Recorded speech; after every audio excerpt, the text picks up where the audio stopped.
inhabitants of the Namib, survival is hard. They're used to going for long periods without water.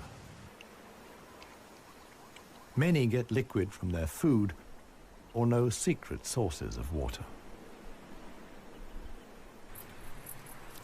Regardless of size, every green leaf contains a minimum of liquid worth harvesting.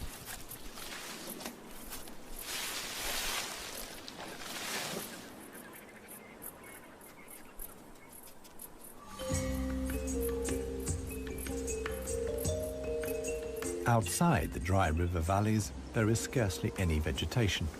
Here, only extreme specialists survive. The Namib desert beetle is no bigger than a fingernail. As all animals, it depends on water for survival and has developed a special strategy.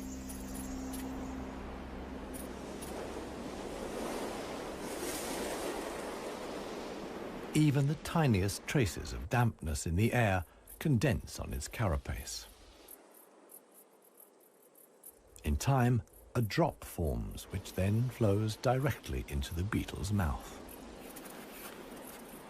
This way of life limits the distribution of desert beetles to those parts of the desert that see fog. But where does the fog come from? The Namib is one of the few deserts in the world that stretch to the sea. The cold Benguela current from the Antarctic cools the seawater to a temperature of 12 degrees Celsius. When the water reaches land, it evaporates in the warm desert air. Around 200 days a year, the desert is wreathed in mist, which sometimes extends hundreds of kilometers inland into the dry river valleys.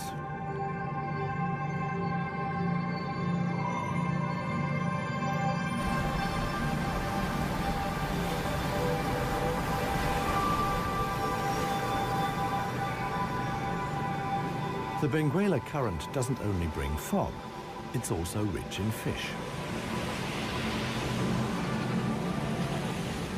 The animals that benefit most are the brown fur seals.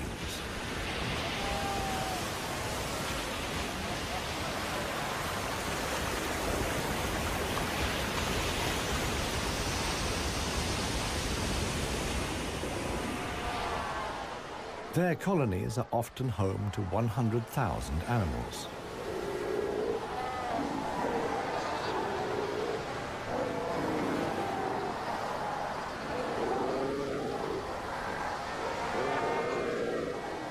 Right now, there's good reason for so many seals to congregate here.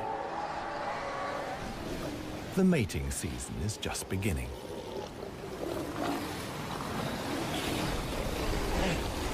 Everywhere, bulls are fighting for the right to mate.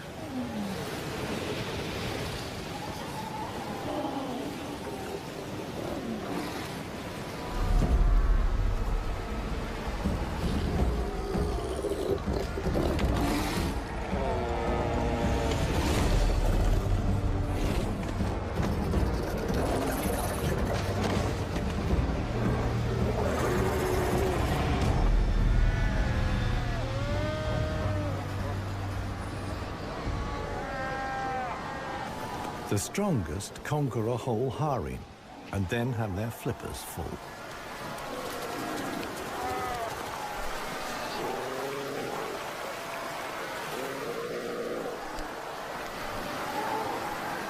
After mating, the males disappear into the sea.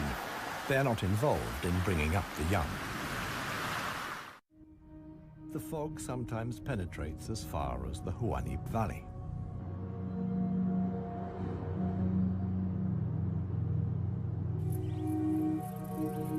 Now, even the biggest animals benefit from the moisture contained in the fog.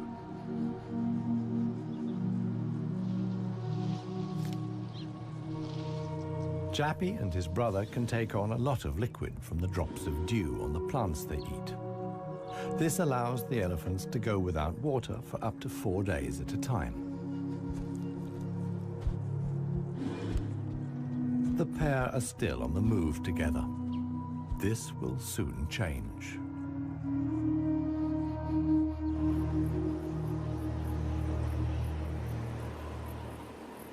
As the fog lifts, the sun illuminates a very special event. Families of elephants from other dry river valleys are on their way to the Huanib Valley. They're following the calls of their relatives, which they pick up via the soles of their feet, as via a stethoscope. More and more elephants join Clarissa's family. Some of the animals haven't seen each other for years and exchange affectionate greetings. Jappy and his brother are also aware of the arrival of the females. When it comes to attracting a cow, in a flash, companions become rivals. Once upon a time, One Tusk was also aroused by all the excitement. Today, it no longer has any significance for him. He wouldn't be able to deal with confrontations with other bulls.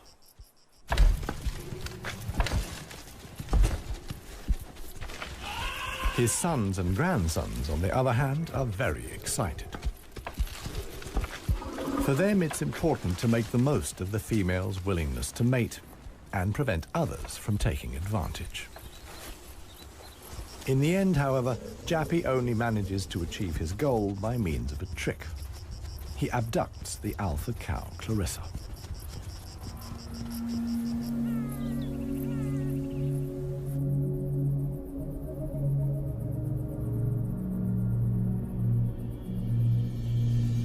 While many of the inhabitants of the valley spend the night hours asleep, this is the time of the real desert dwellers.